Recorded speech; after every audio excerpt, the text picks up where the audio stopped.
So hey guys, welcome to my another mini vlog. आज के vlog की शुरुआत भी कल की तरह ही ओली को घुमाने से हुई, लेकिन मैं वो वीडियो नहीं बना पाई क्योंकि बहुत तेज़ बारिश थी। तो मैंने आके फटाफट से सैंडविच बनाया। और अगर आपको ये सैंडविच की रेसिपी चाहिए होगी तो मुझे कमेंट करके ज़रूर बताना, मैं इसकी अलग से एक वीडियो बना के डालूँगी।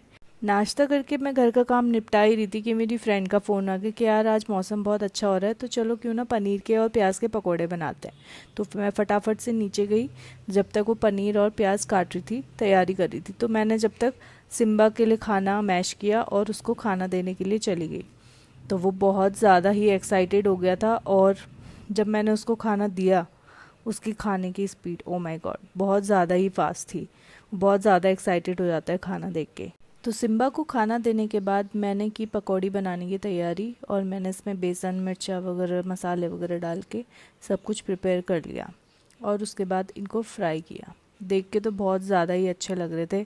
एज़ यू ऑल नो, पकौड़ों के साथ बिना चाय के तो मज़ा आता नहीं है। तो हमने फटाफट से चाय बनाई और सबसे पहले मैंने टेस्ट किया। तो मुझे तो बहुत ज़्यादा पसंद आए, लेकिन थोड़ा सा मिर्च कम हो रही थी। फिर मैंने गरिमा से बोला तुम मुझे टेस्ट करके बताओ कैसे हो रहे। तो उसे बहुत ज़्यादा यमी लगे, एकदम परफेक्ट।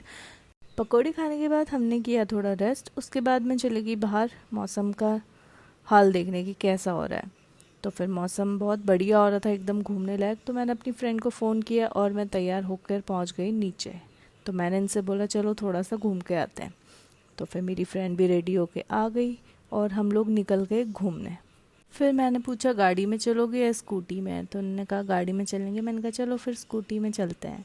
तो हम लोग निकल गए बावन डाट की ओर। तो जो हल्द्वानी वाले हैं वो तो जानते होंगे कि बावन डाट कहाँ है, और जो जो जानते हैं कमेंट करके ज़रूर बताना। तो हम लोग पहुँचे मेन गेट पे बावन डाट के। थोड़ा सा डर लग रहा था क्योंकि शाम हो चुकी थी और पता नहीं था, बारिश वाला मौसम हो रहा था। तो हमने कहा अगर बारिश हुई तो भीगते हुए ही घर जाना पड़ेगा। लेकिन बहुत सुंदर लग रहा था क्योंकि एक तो जंगल है, ऊपर से बरसात की वजह से पूरी हरियाली हो रही थी, तो बहुत सुंदर लग रहा था। और थोड़ा डर भी लग रहा था बाघ का। तो हम लोग पहुँचे नदी वाली जगह पर, और अंधेरा होने से पहले ही हमने फटाफट 4-5 फ़ोटोज़ और रील बना ली थी।